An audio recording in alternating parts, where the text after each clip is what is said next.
सहनावतु सहनौ भुनक्तु सह वीर्यं करवावहै तेजस्विनावधीतमस्तु मा विद्विषावहै। ॐ शान्ति शान्ति शान्ति। समस्तजनकल्याणे निरतं करुणामयं नमामि चिन्मयं देवं सद्गुरुं ब्रह्मविद्वरम्। गणेश शारदा चैव सद्गुरु सज्जनस्तथा आराध्य दैवतं गुह्यं सर्वं मे रघुनन्दन।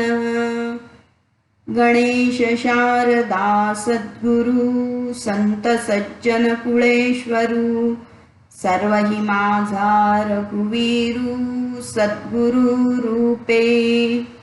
माझे आराध्य दैवत परम गुह्य गुह्यातीत गुह्यपणाची मात न चले जेथे। यो जातो मरुदंशजो क्षितितले संबोधयन् सज्जनान् ग्रंथं यो रचयन् सुपुण्यजनकं श्रीदासबोधाभिधम्। यत्कीर्त्या पठनेन सर्वविदुषां स्वान्तापहारी सदा सोऽयं मुक्तिकरक्षितौ विजयते श्रीरामदासो गुरुः। शुकासारिखे पूर्णवैराग्य जासे वसिष्ठा परिज्ञान योगेश्वराचे कवी वाल्मिका सारिखा मान्य ऐसा नमस्कार माझा सद्गुरु रामदासा। मला वाटते अंतरी त्वावसावे तुझ्या दासबोधासी त्वा बोधवावे। अपत्या परिपाववी प्रेमग्रासा महाराजया सद्गुरो रामदासा। जय जय रघुवीर समर्थ। श्रीराम। नाही संध्या नाही स्नान नाही भजन देवतार्चन नाही मंत्र जप ध्यान मानस पूजा श्रीराम। आईची भाषा लेकराला समजते, पण मोठं झाल्यानंतर आपल्याला आपली बुद्धी आणि आपण आपल्या बुद्धीने समजायला लागलो की मग कुठेतरी भरकटत जातो। पण आईच्या हृदयामध्ये तेच असतं, प्रेम असतं, करुणा असते। अहैतुक दया सिंधू त्यांना म्हटलेलं आहे। कुठलाही हेतू नाही आहे, बस दया सिंधू आहेत, ते करुणेचे सागर आहेत आणि म्हणूनच आपल्याला हे सगळं सांगता आहेत। आपल्याला कर्मठ बनायचं नाहीये, सांप्रदायिक बनायचं नाहीये, तर आपल्याला जीवन सार्थक करायचं आहे, उत्क्रांत करायचं आहे।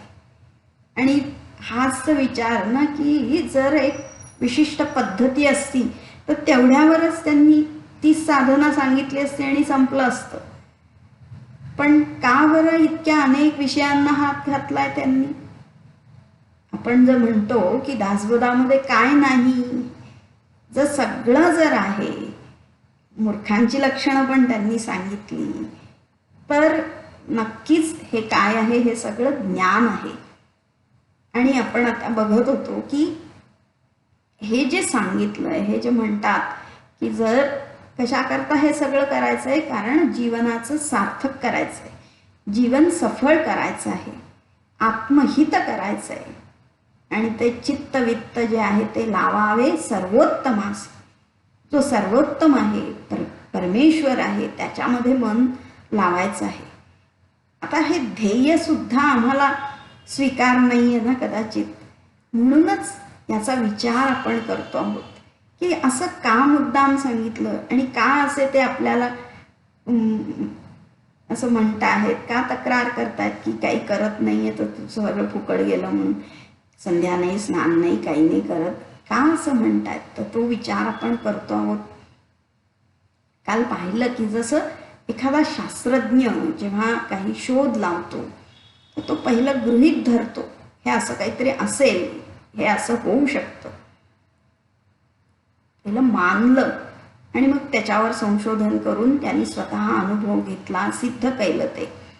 पण तरी त्याच्या दृष्टीने ते सिद्ध झालं, ते सत्य असलं तरी देखील आपला जोपर्यंत अनुभव होत नाही तोपर्यंत आपण ते स्वीकार करत नाही. आपण जेव्हा मान्य करू, ती मान्यता जी मिळते ती कशी मिळते की आपल्याला पटतं की हो हे चांगलं आहे, हे माझ्यासाठी सोयीस्कर आहे आणि याचं फळ जे आहे, याचा परिणाम जो आहे तो चांगला आहे, हे सगळं त्याच्यावर आपला पूर्ण विश्वास, त्यालाच आपण काय म्हटलं, श्रद्धा, श्रद्धा बसते, तेव्हा आपण ते स्वीकार करतो. मग आता हे जे स्नान, संध्या, देवतार्चन, मंत्र जप, ध्यान, मानस पूजा, हे सगळं जे आहे हे काही कालचं आहे का? कोणीतरी आपलं कोणीतरी उम्यासोम्यानी सांगितलं आहे का? हे जे महान आहे, जे महात्मे आहेत, जे स्वामी आहेत, त्यांनी आपल्याला सांगितलेलं आहे. हे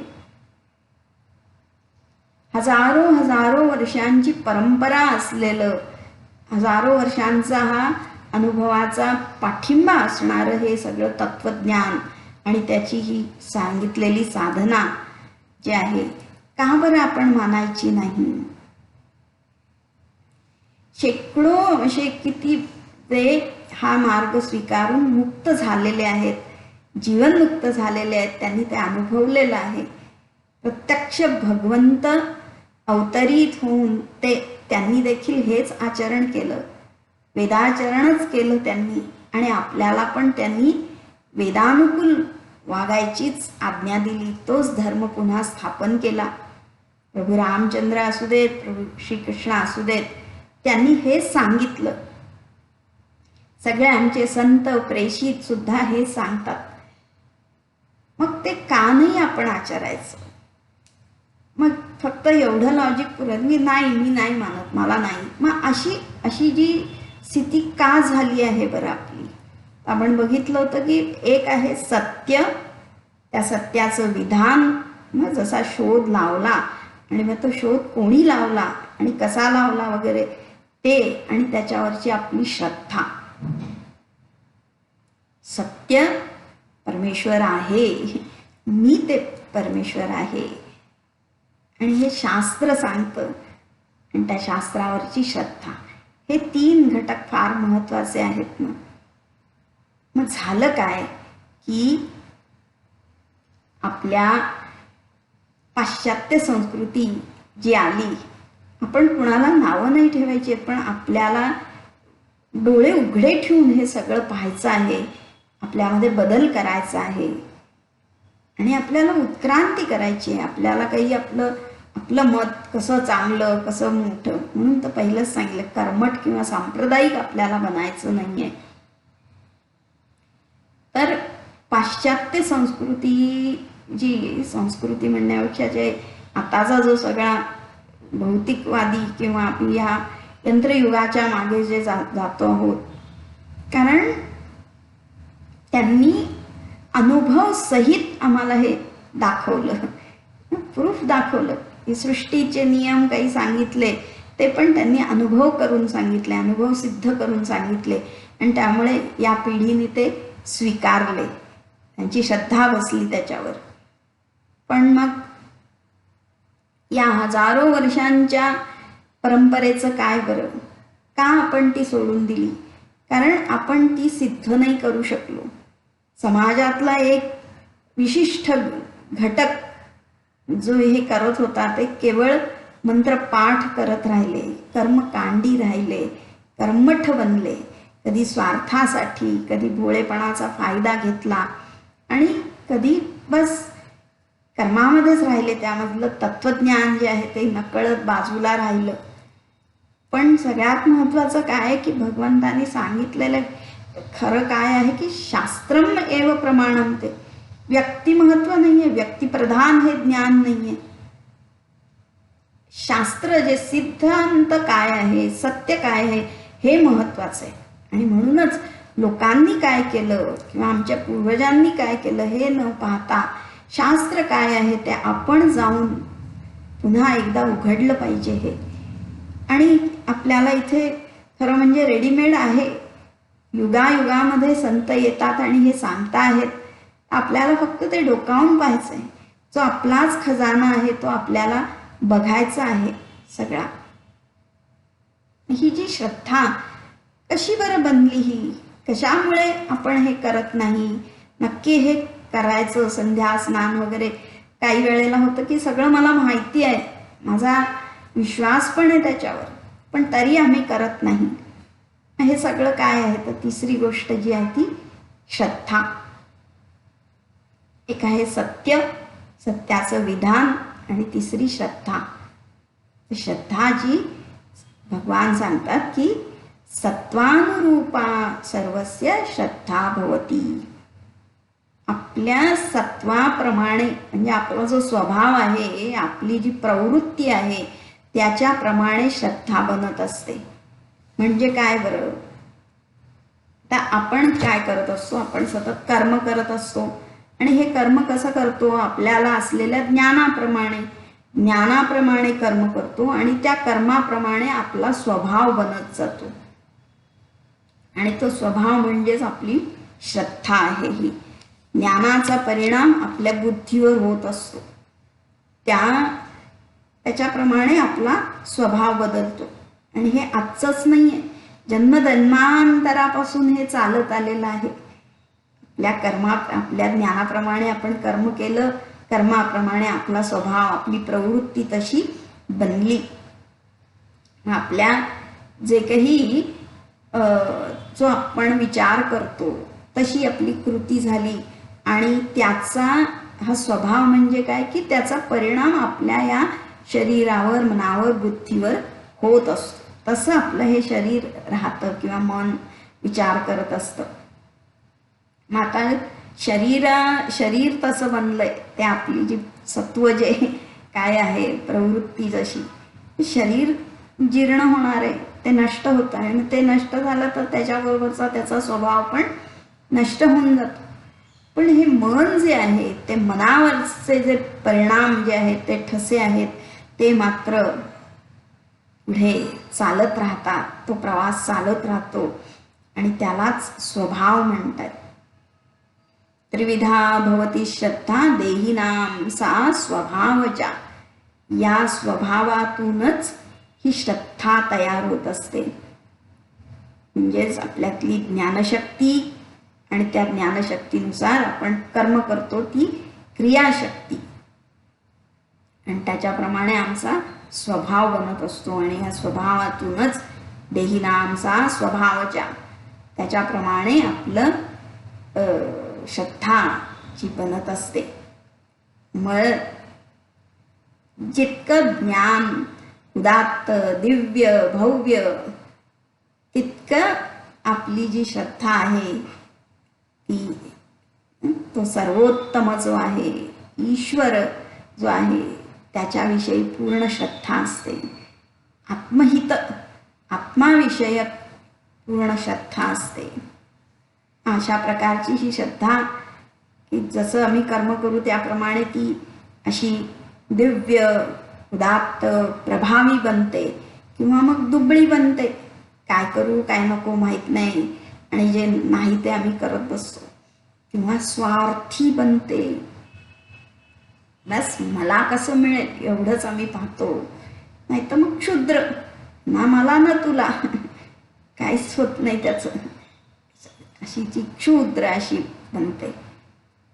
अशा प्रकारची ही श्रद्धा जितकी भव्य दिव्य उदात्त तेवढा ईश्वर विषयक भाव आपल्यामध्ये अधिक प्रमाणात असतो. आपण त्या आत्मस्वरूपाच्या अतिशय जवळ जाऊ शकतो.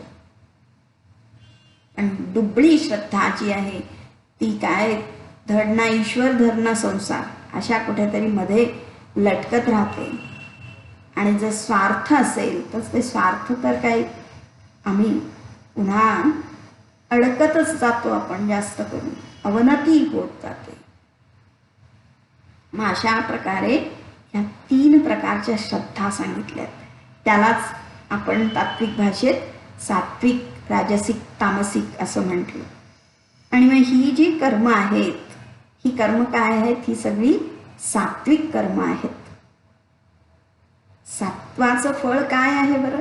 सत्वम, जे सत्व म्हणजे काय आहे? सत्वम निर्मलम प्रकाशकम अनामयम असं सांगितलेलं आहे. सात्विक वृत्ती जी आहे, सात्विकता जी आहे ती कशी आहे? निर्मल आहे, शुद्ध आहे. त्याच्यामध्ये कुठलाही दोष नाही, मलिनता नाही, मर्यादा नाही. प्रकाशकम आहे, ज्ञानस्वरूप आहे, ती तेजस्वी आहे. तिथे विचार आहे, विवेक आहे, दुसऱ्याबद्दलची कळकळ आहे, जाणीव आहे.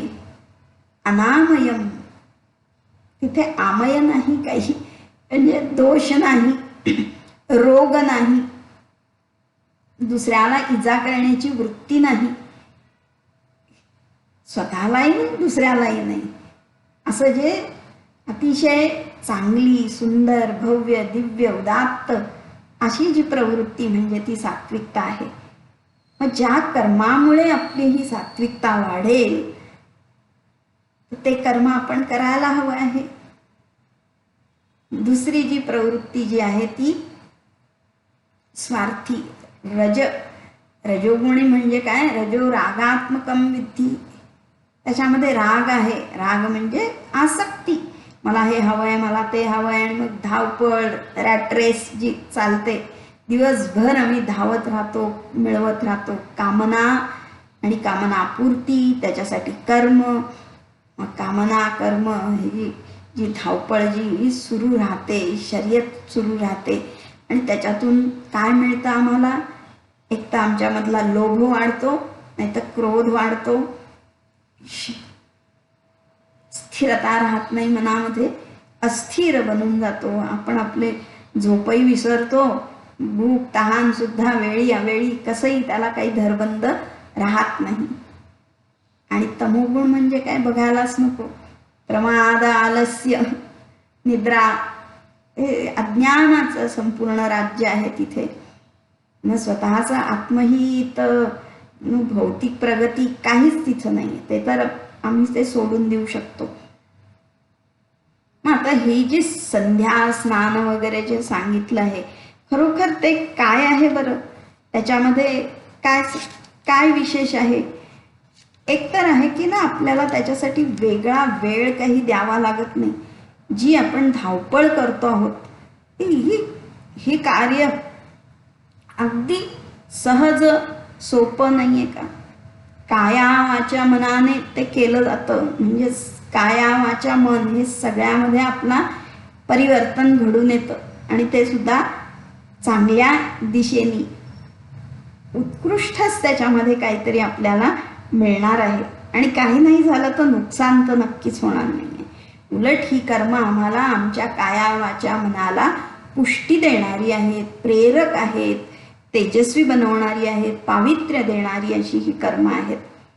त्याच्यामध्ये खर्च आहे का? काही खर्च नाही आहे. तामण वर्षानुवर्षाचं आपल्याकडे जे आहे, तामण पळी पंचपात्र, बस एक एवढं भांडभर पाणी एवढं लागतं. आणि देवासुद्धा म्हटलं ना, पत्र पुष्प फल तोय. झाड एकदा लावलं बाहेर दारामध्ये, 2 तुळशीची पानं काय, 2 फुलं आली, बस. काही नाही लागत, खर्च होत नाही, वेगळा वेळ आपल्याला काढावा लागत नाही, तिकीट काढावं लागत नाही, बुकिंग करायचं नाही, प्रवास करायचा नाही, कुठली धावपळ नाही, काहीच नाही. पण तरी मिळतं काय त्याच्यातून? पूर्ण विश्रांती, विरंगुळा, मोकळा श्वास घेण्याची जी अवधी आपल्याला मिळते, सगळी सगळी सुसंधी आहे. आणि आपल्यामधल्याच सुप्त शक्ती, आपल्यामधले सुप्त गुण, आपल्यामधलं जे सुप्त कौशल्य जे दडलेलं आहे, ते कुठेतरी आपल्याला शोध लागतो, ते कुठेतरी बाहेर पडतं, किंवा ते व्यक्त करण्याची आपली अनायासे इथे संधी आहे. एकांत आहे, कोणीही नाही आहे, आणि तो परमेश्वर आहे. तो भाव आपण आपला प्रकट करावा.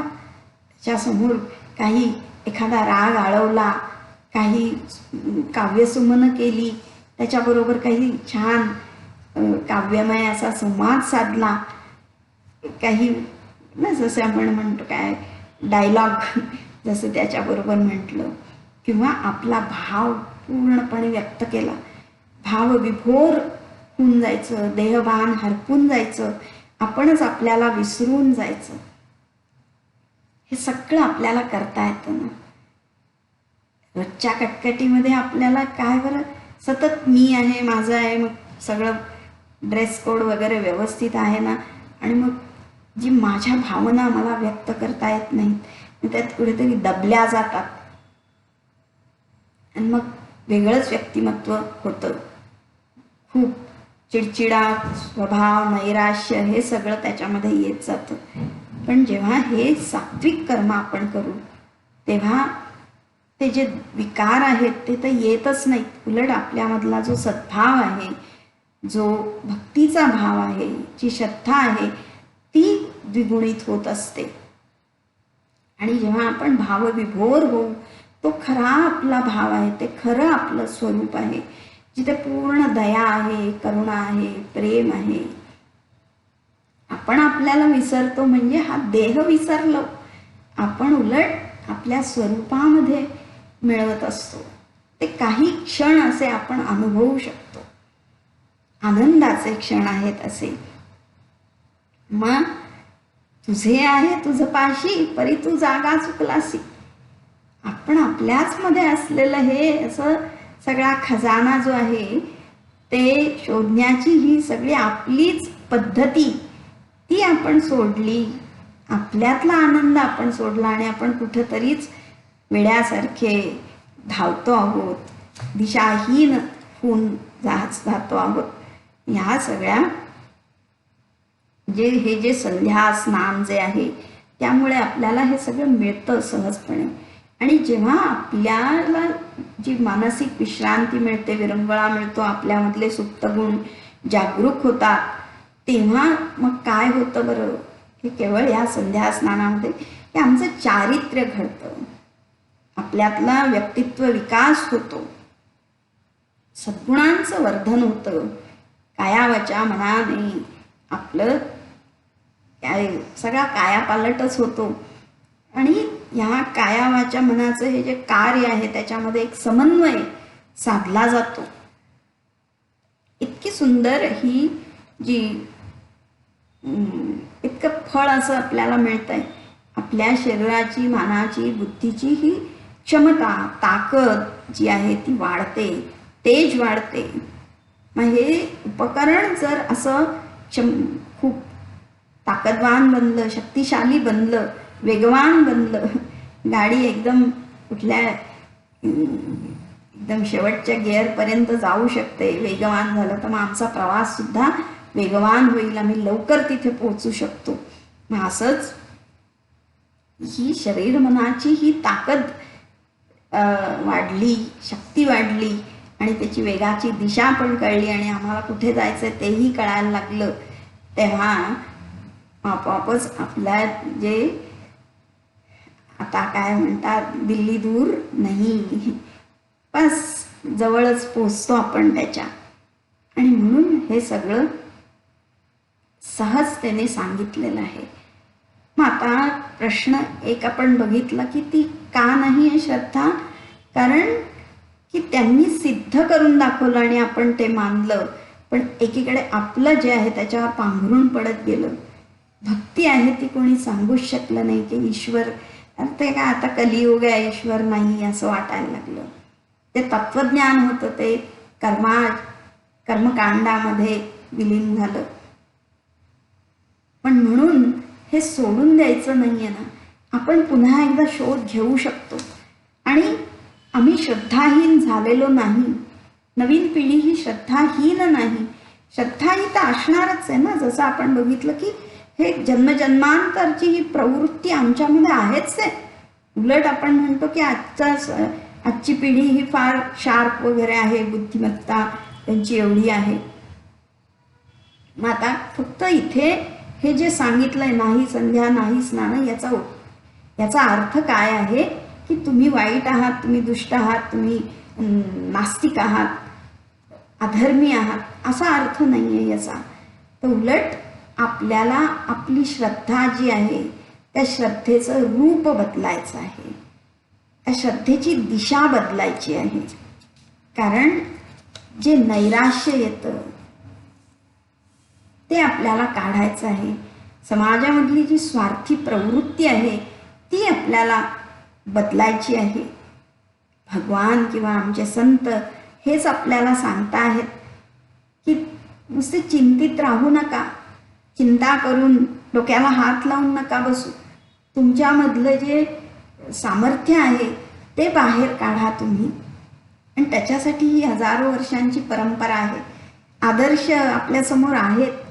कितीतरी महान ऋषी नाही का, अगस्ती ऋषी, याज्ञवल्क्य ऋषी, विश्वामित्र, वशिष्ठ, जेमिनी ऋषी, कितीतरी अनेक उदाहरणं अशी आहेत की ज्यांनी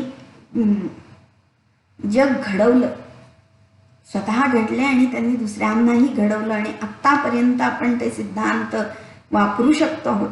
असे काही आपले सिद्धांत आहेत की ते कुठल्याही काळामध्ये, कुठल्याही देशामध्ये, कारण ते सत्य आहेत, ते चालू शकतात.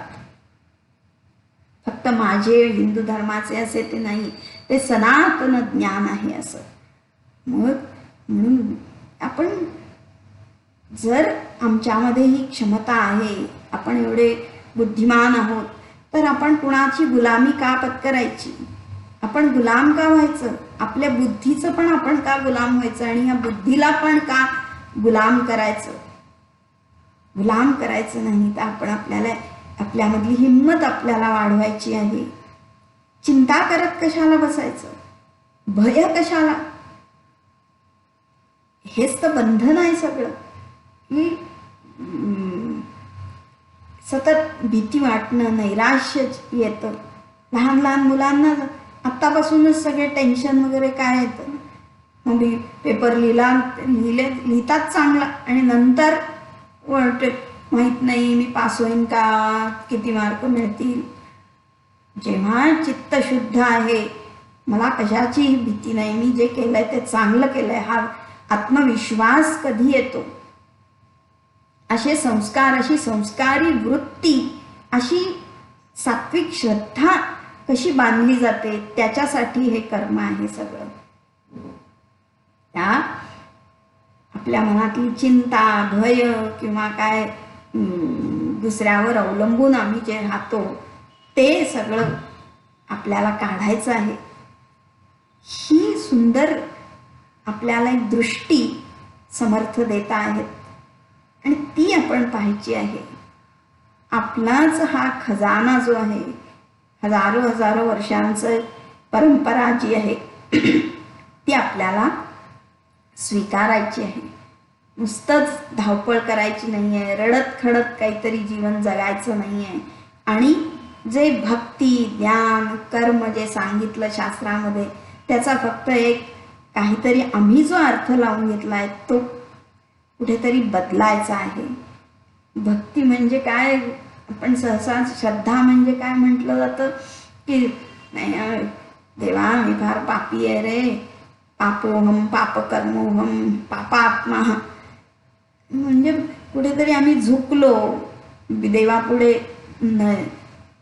काय म्हणलं, नमलो म्हणजे आम्ही श्रद्धाळू. किंवा म्हणतात स्त्रिया श्रद्धाळू असतात वगैरे. पण श्रद्धा ही काही एका व्यक्तीची अशी हे नाही ना. खरं म्हणजे ती श्रद्धा नाही आहे, तो संशय आहे, तो आत्मविश्वास पण नाही आहे तिथे ना. त्याला आपण काय म्हणतो, तो इन्फिरिटी कॉम्प्लेक्स आहे. ते म्हणजे श्रद्धा नाही आहे ना. श्रद्धा म्हणजे जिथे आदर आहे, जिथे प्रीती आहे. आणि मग त्याच्यामुळे आपण इथे जे जन्माला आलो आहोत, तो पापी म्हणून नाही आलोय. आणि पापी म्हणून आलोय तर पापी म्हणून मरायचं नाहीये, रडायचं नाहीये. हे जीवन आनंदासाठी आहे, उत्क्रांत व्हायचं आहे आपल्याला. आपल्याला हे जीवन मिळालंय ते महान करायचं आहे. हेच तर सांगतायत ना, नरदेहाला आलो तर काहीतरी सार्थक करावं, सफल करावं. हेच तर समर्थ सांगतायत. असं काही अमुक एक केल्याने कर्म जे आहे त्या कर्मामागचा आपला हेतू महत्वाचा आहे ना. म्हणून तर हा सिद्धांत केला की त्याच्यामागचं जर हे शास्त्र जर आम्हाला कळलं तर आम्ही नक्कीच त्याच्यावर श्रद्धा ठेवू. त्याच्याविषयी आदर आणि प्रीती असेल तर मग ते कर्म आम्हाला फळ देतं.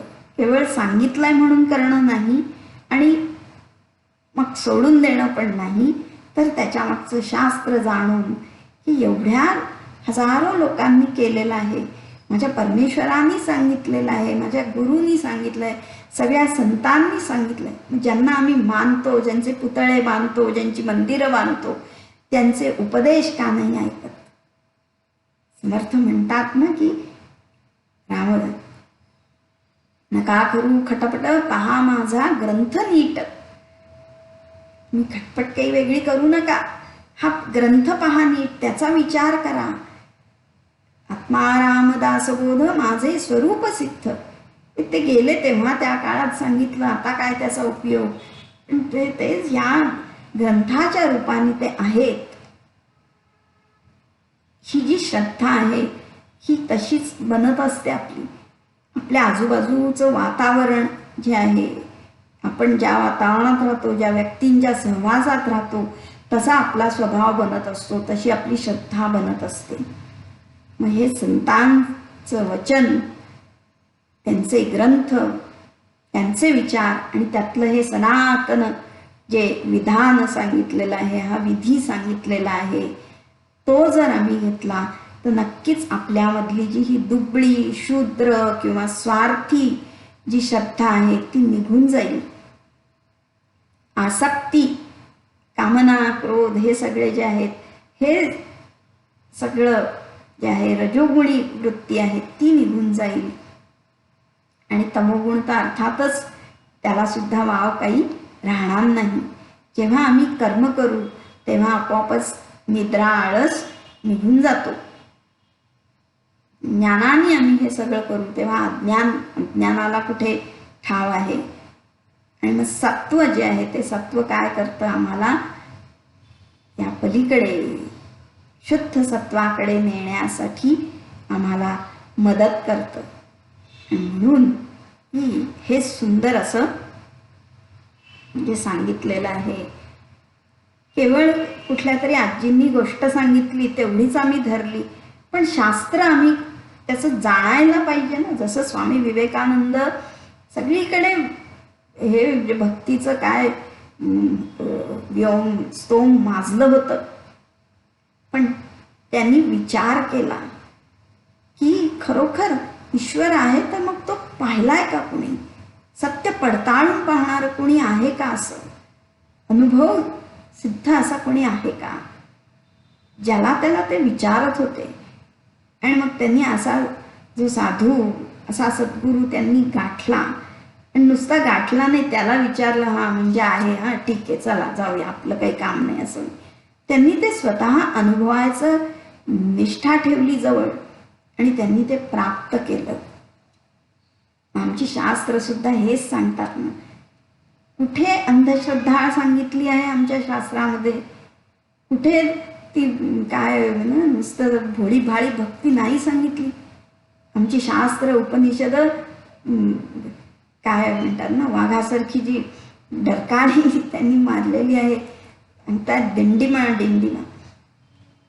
उत्तिष्ठ जाग्रत प्राप्यवरान निबोधत. आत्महित करा, जे सर्वोत्तम आहे ते तिथे चित्त लावा, जीवनाचं सार्थक करा, जागे व्हा. आणि मग काय, आपलंच फक्त दिनचर्या जी आहे ती सुरळीत करायची आहे. आणि हे संध्या स्नान हे कधी म्हातारं झाल्यावर नाही शिकवलं. जेव्हा मूल बालवाडीत जायला लागतं, स्वतःच्या पायावर उभं राहतं, 2 शब्द बोलायला लागतं, तेव्हाच हे शिकवलं. व्यक्तिमत्व तेव्हा घडेल तेव्हा की तो विद्यार्जनाला प्राप्त होईल. 5 वर्षाचा असताना त्याला गुरुकुलामध्ये पाठवलं जायचं, यज्ञोपवीत संस्कार त्याच्यावर व्हायचे. म्हणजे त्याच्या आधी हे सगळं त्याला यायला लागतं, सगळे नियम पाळतो तो. आणि मग का नाही बरं उज्ज्वल असं त्याचं दिव्य जीवन होणार बरं? नाही, असं सुंदर सांगितलंय. आणि म्हणून मग पुढे पण आता ठोकतात आपल्याला, श्रीराम नाही भक्ती नाही प्रेम, नाही निष्ठा नाही नेम, नाही देव नाही धर्म, अतीताभ्यागत श्रीराम.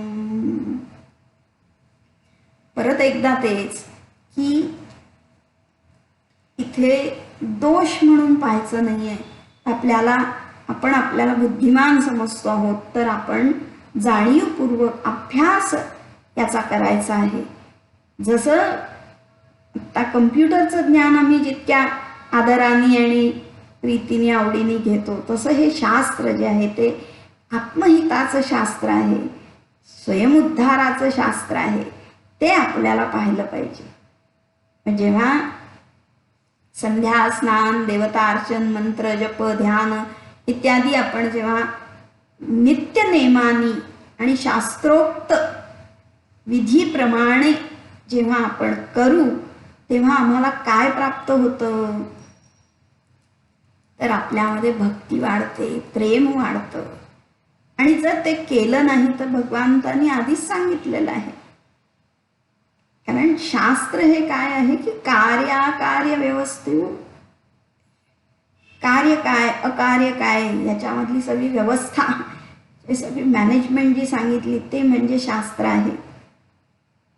आणि तो जे अवलंबत नाही ते आपण बघतो की जो असं करत नाही, शास्त्रविधानोक्त जर आम्ही कर्म केलं नाही तर त्याला काय होतं? काहीच मिळत नाही. न सुखम न परांगतीम न सिद्धीम, काहीच त्याला प्राप्त होत नाही, ना इथे ना तिथे, पलीकडे जन्मानंतर जीवनानंतर. म्हणजेच इथं आता सांगितलं, जर आम्ही संध्या स्नान याप्रमाणे आपला दिवस जर घालवला नाही, दिवसात किती एक ना, असं की आजकाल फक्त स्नान आपण करतो, पण त्या स्नानामागे सुद्धा ना धार्मिक कृत्य म्हणून जर केलं आपण, स्नान करत असताना त्या पाण्यामध्ये सगळ्या पवित्र नद्यांना आवाहित करायचं. स्नान म्हणजे शुचिता, अंतर्बाह्य शुद्धी आहे ही सगळी. इतकी सुंदर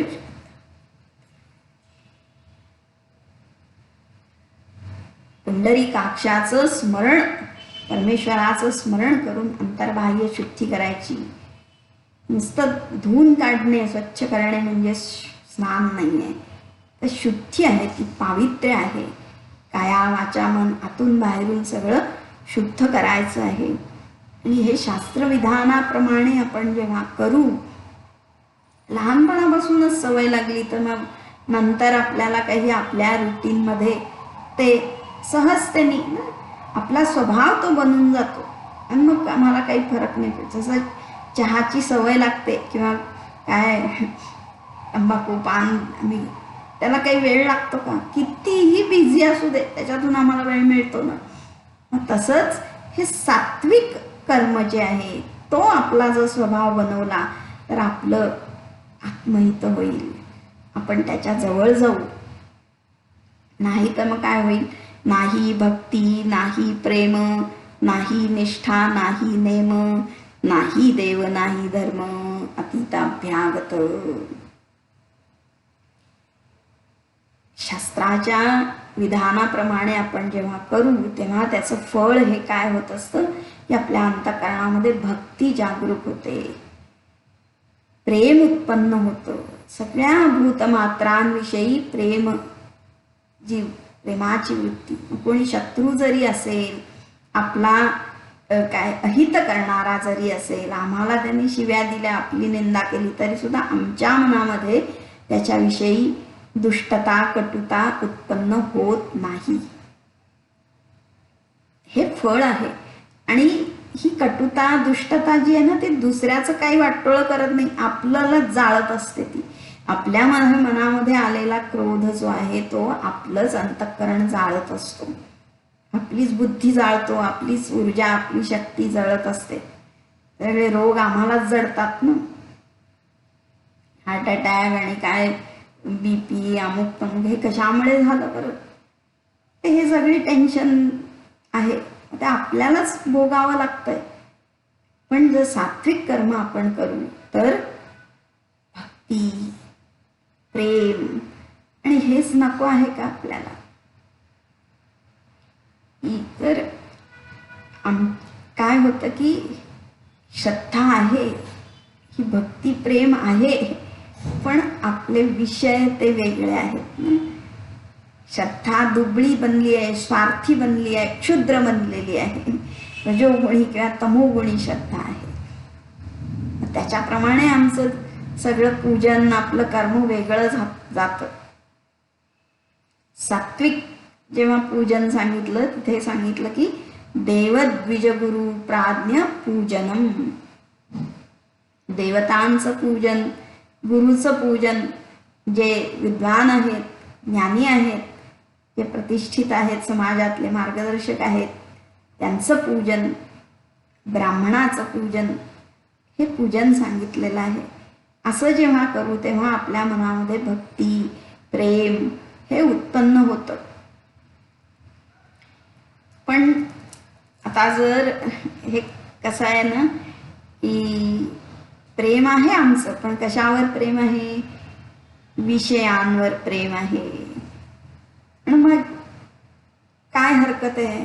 खाओ पिओ मजा करो असं राहिलं तर काय बिघडणार आहे? विचारच करू आपण.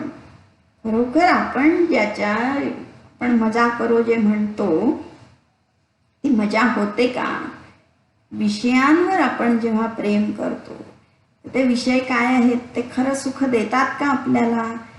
एक तर सुख मिळत नाही, मिळालं तरी ते क्षणिक आहे, शाश्वत नाही, नित्य नाही, आणि पुन्हा त्याच्यामुळे आम्हाला सुख तर मिळत नाही, उलट दुःख प्राप्त होत असतं. त्याच्याने आमची शक्ती वाढत नाही आणि ते सुखही वाढत नाही. जितकं जास्त अधिक सेवन करू तितकं आमचं सुख पण वाढलं पाहिजे, आनंद वृत्ती वाढली पाहिजे, पण तेही होत नाही, काहीच होत नाही. पण ते जर ईश्वरावर आम्ही प्रेम केलं तर हे वर्धन होत जातं. कायिक वाचिक मानसिक शक्ती आमची वाढते आणि अंतःकरणातला, हृदयातला आनंद सुद्धा अधिक वाढत जातो. म्हणूनच की श्रद्धा आहे की नाही, किंवा ही जी संत आम्हाला कळकळीने जे सांगता आहेत, हे तुम्ही करत नाही, देव नाही, भक्ती नाही, या दृष्टीने म्हणजेच काय की आम्ही विषयांकडे जातोय, केवळ विषय उपभोग, विषय लोलुपता आहे. त्या म्हणजे काय, आम्ही विषय भोगायचेच नाहीत का? इथेही आपल्याला की आपल्याला महान बनायचं आहे, आले आणि गेले असं आपल्याला राहायचं नाही आहे. तर आपण पण एखादा आदर्श नाही का बनू शकत? जेव्हा काय नाटक सिनेमे आम्ही बघतो, बघायला हरकत नाही आहे, पण असं जीवन आम्ही जगलो की आपल्यावर एखादं नाटक लिहावं, एखाद्या लेखकाने आपलं जीवन चितारावं, असं जीवन आदर्श आपण राहिलो, जगलो, तर ते खरं आदर्श आहे ना. नुसताच भोग घेत राहणे त्याला काही जीवन नाही आहे ना. मजा करायची आहे, पण ती मजा अशी करायला पाहिजे, जी मौज अशी करायला पाहिजे की ज्याच्यामुळे हजारो लोकांना सुद्धा मौज मिळेल. असं काहीतरी करायला पाहिजे ना, ती खरी मजा आहे.